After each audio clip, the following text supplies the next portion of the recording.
Lumière, ombre, reflet, mouvement. Le cinéma est un art ô combien divers dans son traitement. Depuis le XVIIe siècle, de nombreuses inventions pour reconstituer le mouvement à partir de dessins, photos et jeux de lumière ont été développées. Véritable prémisse du cinéma avant sa véritable invention à la fin du XIXe, une période l'a précédée. Cette période se nomme le pré-cinéma. Salut tout le monde, aujourd'hui on se retrouve pour une nouvelle série de vidéos sur l'histoire du cinéma, et nous allons voir dans cette première partie les innovations qui composent la période du pré-cinéma.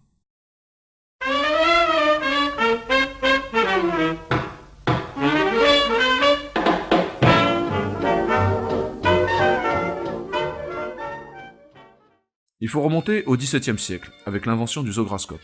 Il n'y a pas de date précise, mais cet objet a marqué une première évolution dans la création et la perception du mouvement. C'était un appareil d'optique qui se présentait sous la forme d'un simple pied en bois. Sur celui-ci s'ajoutait une lentille biconvexe ainsi qu'un miroir incliné à 45 degrés. Ensuite, des images gravées étaient disposées au pied du zograscope et à l'aplomb du miroir. On parle alors de vue d'optique, un terme apparu en Angleterre durant le XVIIIe siècle dérivé des perspectives, une appellation qui se généralisa à partir de 1740 et ce jusqu'en 1800. Plusieurs éléments permettaient de caractériser une vue d'optique. Un format assez standardisé de 23 par 40 cm, des vues généralement topographiques comme des paysages urbains ou des intérieurs architecturaux comme les églises ou les palais. La présence d'une légende explicative, d'un titre supérieur, généralement gravé à l'envers, et une accentuation de la perspective dans les gravures. La gravure était donc reflétée dans le miroir qui renvoyait l'image à la lentille. Ainsi, cela permettait d'accentuer la profondeur et offrait une image en relief. On peut dire grossièrement que c'était une prémisse de la 3D, pour nous donner une sensation de profondeur. Petite parenthèse pour poursuivre dans la vue d'optique, avec un objet qui l'a pérennisé, la boîte d'optique. Au fonctionnement proche du zograscope, c'était une caisse en bois fermée, qui fut très populaire dans les foires, car elle offrait ce qu'on peut appeler une évasion bon marché. En effet, voyager n'était pas aussi démocratisé qu'aujourd'hui, car c'était très coûteux. Toujours dans cette période du XVIIe siècle, pour parler d'une invention que beaucoup doivent connaître, la lanterne magique. Inventée par Christian Huygens, cette lanterne permet de projeter des images peintes sur des plaques de verre à travers un objectif. Grâce à la lumière d'une bougie ou d'une lampe à huile, la projection se fait. La première projection de son inventeur sera faite avec de petits dessins, présentant un squelette animé par les plaques de verre pour inviter le spectateur à le suivre. La lanterne magique connaîtra un certain succès dans les spectacles, ainsi que comme outil pédagogique avec des diaporamas, dont certains sont toujours conservés. Vous vous rappelez de ces vieux rétroprojecteurs qu'on avait dans nos salles avec le prof qui plaçait des fiches plastifiées pour les projeter au tableau? Et ben c'est le même principe que la lanterne magique. On enchaîne avec le traumatrope, qu'on peut considérer comme le premier véritable jouet d'optique. C'est John Ayrton Paris, physicien anglais, qui redécouvrit le principe de la persistance rétinienne, ce qui veut dire, en d'autres termes, un dessin est photographié par l'œil pour 50 millisecondes, puis remplacé par un autre dessin. Avec de la répétition rapide, les 50 millisecondes de la première image restent dans l'œil, puis sont additionnées avec les 50 millisecondes de la nouvelle image, créant une relation entre les deux images. Notre physicien anglais a donc exploité ce principe pour en faire un disque, maintenu par une ficelle. Sur ce disque se trouve d'une face à l'autre une cage et un oiseau. Lorsque le disque tourne suffisamment vite, l'oiseau et la cage deviennent un oiseau dans une cage. Autre jouet d'optique qui donne l'illusion du mouvement par la persistance rétinienne, le phénakistyscope. Inventé par un Belge nommé Joseph Plateau en 1832, cet objet était un disque en carton percé de 6 à 12 fentes, sur lequel était dessiné un mouvement décomposé. Le disque disposait d'un manche afin de tourner, et une fois la rotation lancée, le dessin en mouvement décomposé devenait animé. Un miroir était placé ainsi qu'une fente, ne laissant apparaître qu'une image pour contempler l'animation. Cette invention marque un premier véritable tournant qui va influencer les futures innovations. En 1834, George Horner et Simon Stampfer créent le zoetrope, un tambour percé de 10 à 12 fentes sur sa moitié supérieure où se trouve une petite bande dessinée. Le tambour est fixé sur un axe rotatif et une fois la rotation lancée, la bande dessinée devient animée, ce qui nous donne, par la persistance rétinienne, une illusion de continuité, donc de mouvement. À partir des années 1860, un nouvel objet fait son apparition, le folioscope. C'est un petit livret de dessin ou de photographie qui, feuilleté rapidement, crée du mouvement. Son origine n'est pas claire, il semblerait que le folioscope ait été inventé par un Français, mais le brevet a été déposé par un Anglais, John Barnes Linnet, en 1868. On arrive à présent dans le dur, avec Émile Reynaud, photographe, professeur de sciences, inventeur et futur réalisateur français, crée en 1876 le praxinoscope qu'il brevette en 1877. Le praxinoscope était une sorte de jouet qui donnait l'illusion du mouvement. On peut le voir par son design, c'était une amélioration du zoetrope de George Horner.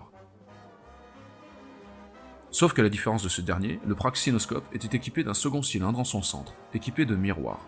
Cette cage de miroirs tournait en même temps que le tambour principal. Chacun des 12 miroirs était placé en face de chacun des 12 dessins, placé à mi-distance entre le dessin reflété et l'axe de rotation.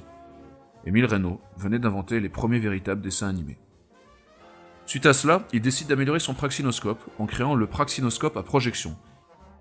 Basé sur la lanterne magique, le système était le même, excepté qu'il possédait 2 systèmes optiques.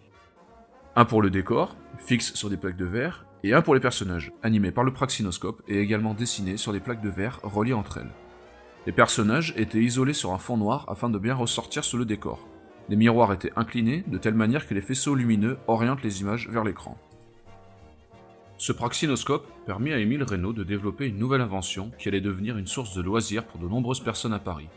Cette invention ne fait pas partie du pré-cinéma, mais elle s'en inspire beaucoup, de par la récupération d'idées des autres inventions qui composent le pré-cinéma.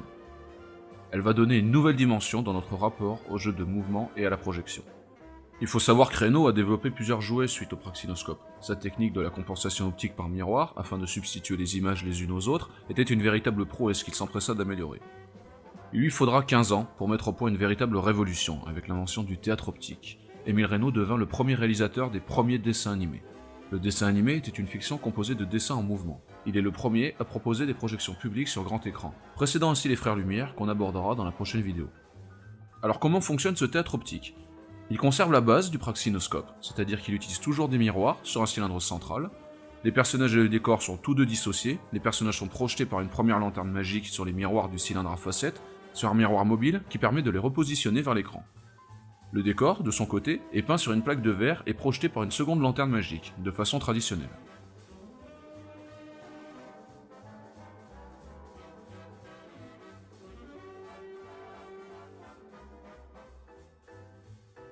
Les personnages sont dessinés puis peints à la main par Reynaud sur des carrés de 6 cm de gélatine. Ils sont détourés par du noir, ainsi que certains traits qui sont accentués. Ensuite, chaque carré est disposé successivement sur une bande de longueur indéfinie, perforée et synchronisée avec le cylindre de miroir par une roue dentée. Ces bandes, composées de 300 à 700 dessins et faisant jusqu'à 50 mètres de long, sont déroulées puis enroulées sur 2 bobines. L'une émettrice et l'autre réceptrice. La différence principale par rapport au cinéma, c'est que le théâtre optique projette derrière l'écran et non devant. Émile Reynaud en personne actionne le mécanisme manuellement, et peut ainsi choisir la vitesse de défilement, voire revenir en arrière. Ainsi, il peut varier la dynamique et l'animation de ses dessins, à chaque séance en fonction des réactions du public. Pour accompagner les animations, de la musique, faite au piano, a spécialement été écrite par le compositeur Gaston Paulin. Pour ce qui est des bruitages, des tiges d'argent sont disposées sur la bande à des moments clés, actionnant un bruiteur à l'aide d'un électroaimant.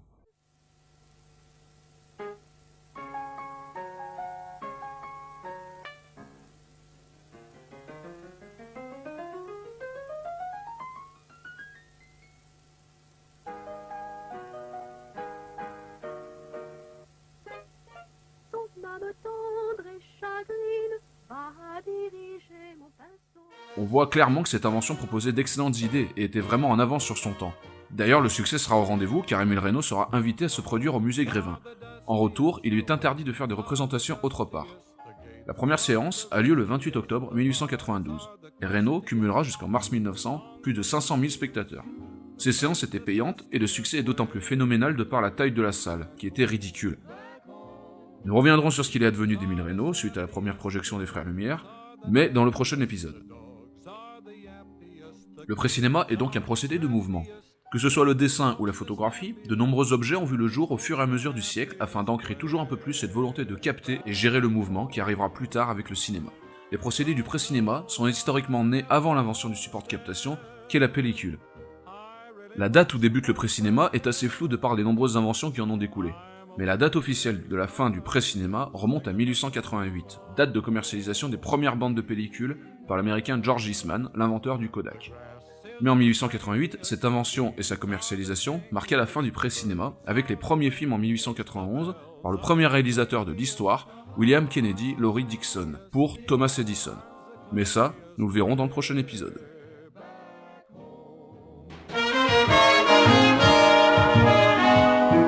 What about the sun? Sun's the blaziest, And the fields the daisiest, and the cows the cows craziest, and the hares the help's the laziest, the boys, are the wittiest, the girls, are the prettiest. way back home.